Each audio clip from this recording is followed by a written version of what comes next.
Olá, bem-vindos novamente ao NovoCast, o podcast do Novo.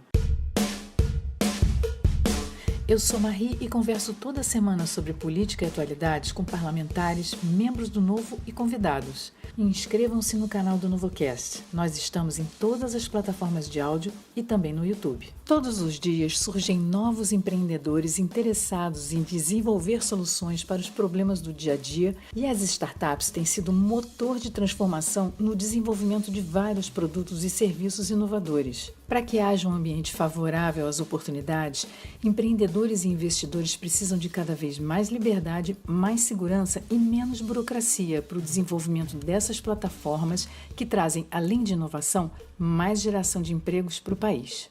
Para falar sobre startups e também sobre GovTechs, nós vamos conversar com Letícia Piccolotto, presidente executiva da Fundação Brava e fundadora da Brasil Lab, e com Vinícius Poit, deputado federal do Novo de São Paulo e relator do novo marco legal das startups.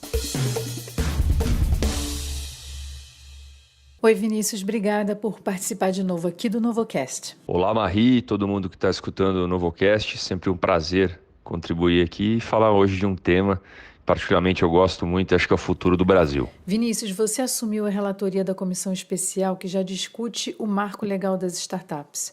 Explica para a gente por que é necessária a regulamentação das startups. Pessoal, quando a gente fala em regulamentação, a gente logo pensa em burocracia, limitações, penalidade por todo lado, falta de liberdade.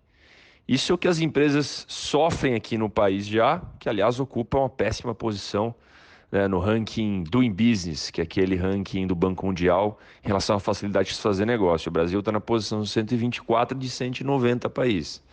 Mas o marco de startups ele vem justamente para fazer o contrário. Ele não vem para se somar às muitas regulações, ele vem para desburocratizar, para ampliar os horizontes, para trazer mais segurança jurídica, para receber investimentos, para aumentar a chance das empresas desenvolverem, digitalizar o processo e promover um ambiente mais ágil, mais fértil para as startups, para a inovação no Brasil. Então o marco de startups ele vem atender o que as regulações atuais elas não estão preparadas para atender, que é uma relação trabalhista mais moderna, mais velocidade, mais segurança jurídica, um ambiente regulatório adequado à inovação, o tipo de inovação que eleva os padrões sociais, o retorno exponencial e esses modelos de negócios que são novos no Brasil. Então, as nossas leis elas têm que acompanhar a inovação, né? E não o contrário. Oi, Letícia, bem-vinda e obrigada pela sua participação aqui no NovoCast. Oi, Marie, eu que agradeço o convite e a oportunidade de estar falando com todos os ouvintes do NovoCast. Letícia, você fundou a Brasil Lab, um hub de inovação em GovTechs sem fins lucrativos, com a missão de conectar startups com o poder público. Explica para a gente o que são as GovTechs e como são feitas essas conexões. Claro, Marie. As GovTechs, elas são startups que têm soluções destinadas para o governo, né? O governo é o seu cliente final. Então, são soluções B2G, Business to Government. E as GovTechs, elas podem atuar em diferentes áreas. Elas podem atuar na área de educação, na área de saúde, na área de mobilidade, na área meio também, né, na digitalização de processos, de meios de pagamentos.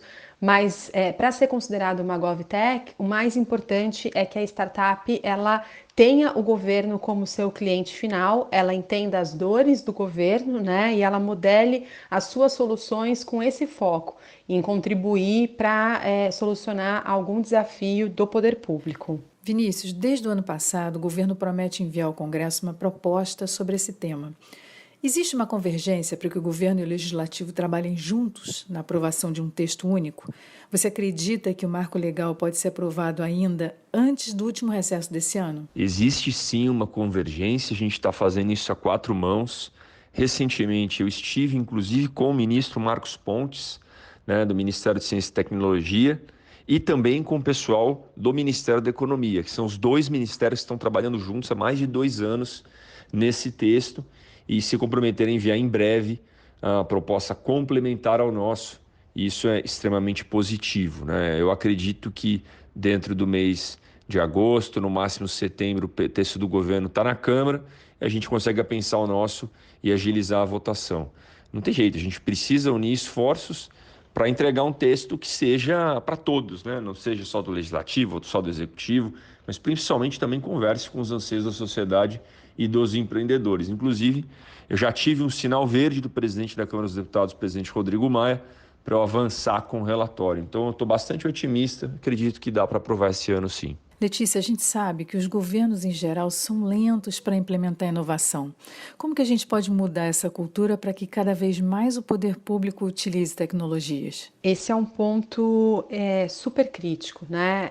No Brasil Lab a gente fala muito isso. O setor privado ele tem a competição que é um mecanismo muito forte para a inovação, né? Então, se uma empresa ela não se atualiza, se ela não passa por um processo de transformação digital, ela perde para o seu concorrente, né? Muitas vezes ela morre, ela fica obsoleta. O poder público já é diferente, né? Ele não tem essa concorrência tão forte batendo na porta. Mas o que a gente vê agora é que a sociedade civil tem demandado muito esses mecanismos de inovação, né? Então, não só por conta das novas gerações, que já são, né, pessoas que a gente considera nativos digitais, né? Então, essas pessoas, elas querem uma resposta rápida na internet, elas querem um governo 4.0, né? Numa questão de ter serviços, né, na palma da mão, cada vez mais digitais, não só por essa questão das novas gerações, mas também porque todo mundo percebeu, e acho que teve esse efeito talvez colateral, né, da pandemia do Covid-19, o quanto que a transformação digital ela pode significar uma economia de tempo, né, de deslocamento, de custos nas transações, o quanto que a gente ganha mais transparência e o quanto que esse processo também fica mais democratizado.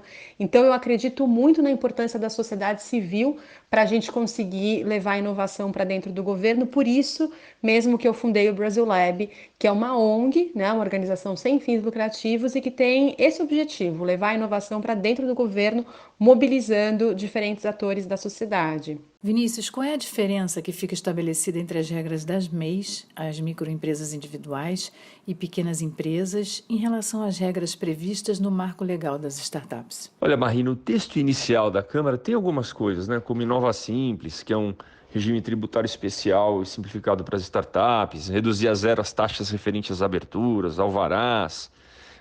Tem a questão das microempresas poderem emitir títulos mobiliários, porque aí os titulares desse título, eles têm uma formalidade, uma segurança jurídica maior. Tem bastante coisa no texto atual.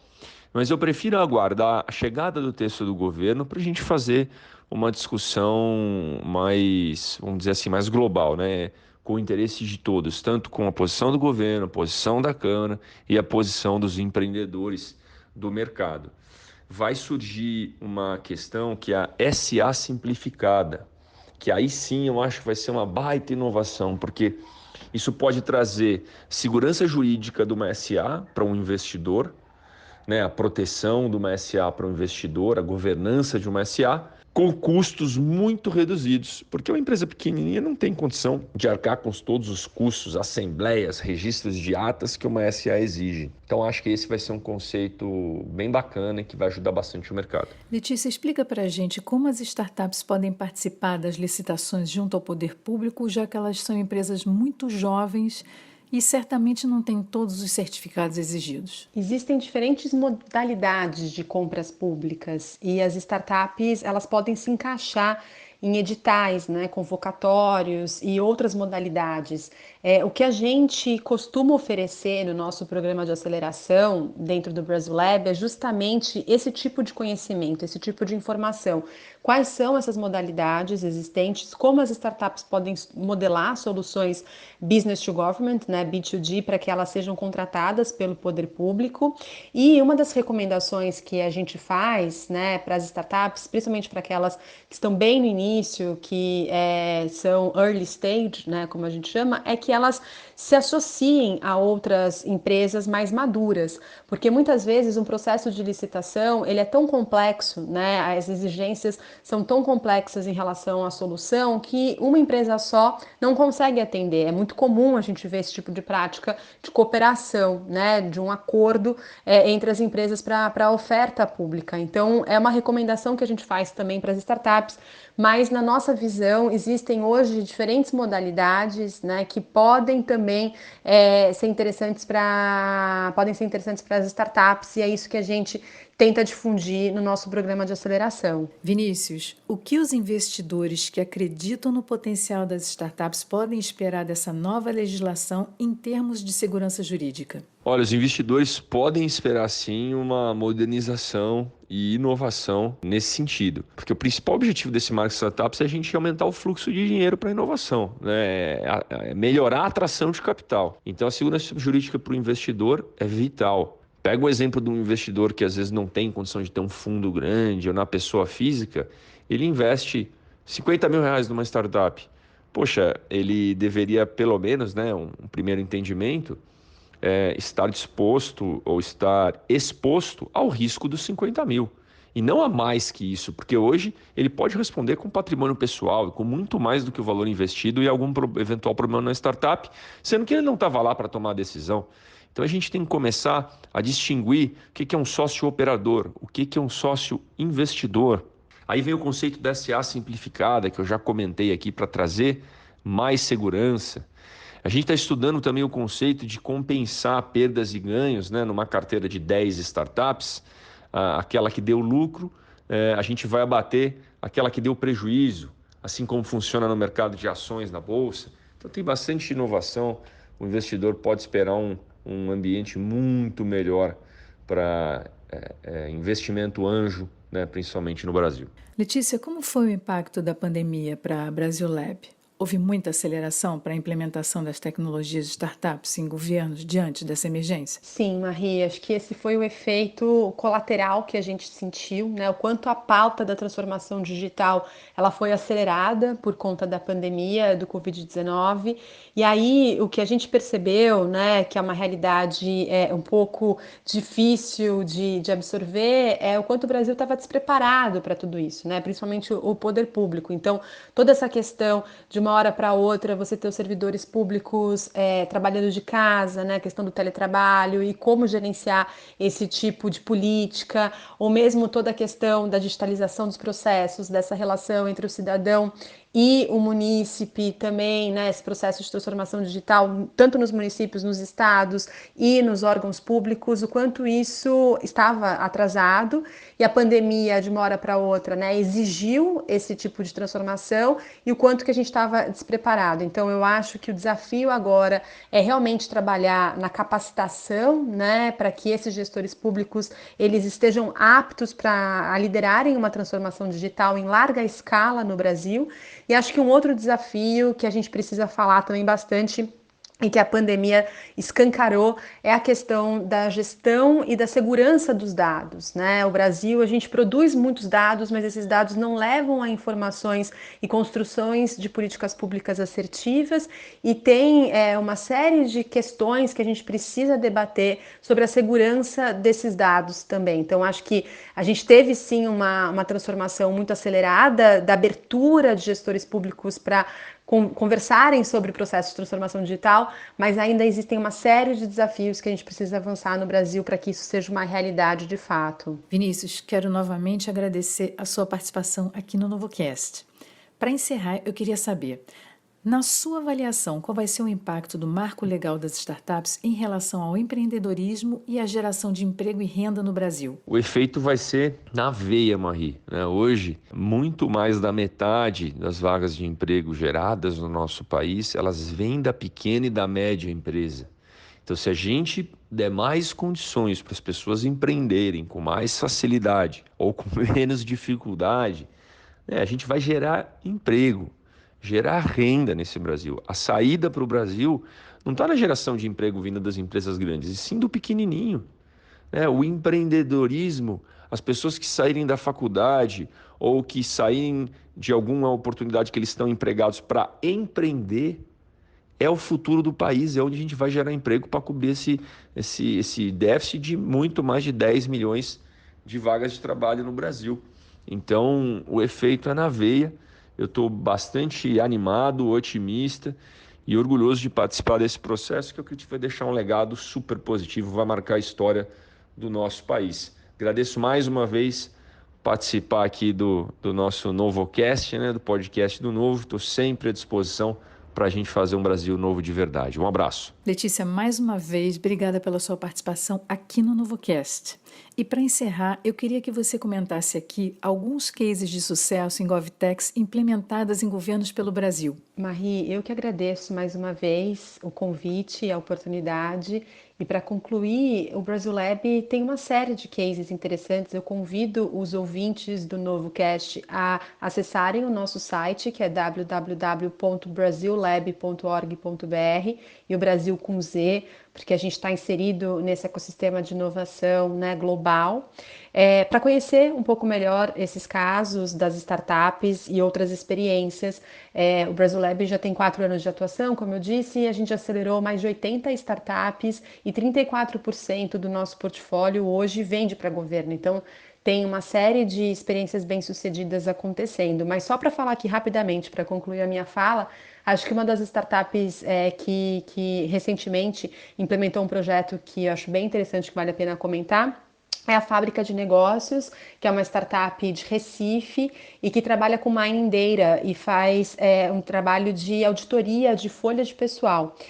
No poder público, esse tipo de processo ele é manual, ele é feito por amostragem, ele demora em média 6 meses, mas a gente sabe que são processos, né, mais longos do que isso, em muitos casos, e com a solução dessa startup, você consegue, né, o poder público, o município em questão, consegue fazer em poucos minutos uma varredura completa de 100% da sua folha de pessoal para levantar inconsistências, né, de pagamento em duplicidade ou de pagamento mesmo em desconformidade, né, por exemplo, casos de óbitos ou de pessoas que estão recebendo licenças que não deveriam estar recebendo, né, ou vencimentos que não deveriam estar recebendo.